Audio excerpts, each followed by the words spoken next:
ఈరోజు జగన్ గారి మీద నాకు ఎందుకంటే కోపం. ఆయన ఎన్నో పథకాలు చేయొచ్చు, అవన్నీ కూడా పక్కన పెట్టండి. అన్నా క్యాంటీన్ ఎందుకని మీరు తీశారు అన్న ఒకే ఒక పాయింట్. ఎందుకంటే ఈ ఈ ప్రపంచంలో ప్రతి ఒక్కడో కూడా ఎంత డబ్బున్నా, ఎంత ఎంత ప్రాపర్టీస్ ఉన్నా, ఏమున్నా ఓన్లీ మన ఫుడ్ కోసమే. ఆ ఫుడ్ మీరు ఎందుకు ఆపవలసి వచ్చింది? ఆ ఒక్కదానికి మాత్రం నాకు సమాధానం చెప్పాలి. పోయినసారి నేను మీకే ఓటు వేసాను, వేయించాను కూడా.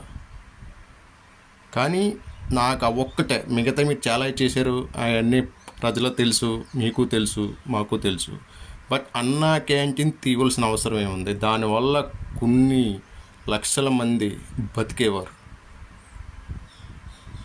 రోడ్ల మీద ఉన్న వాళ్ళు కూడా తిని హ్యాపీగా ఉండేవాళ్ళు. అదే నాకు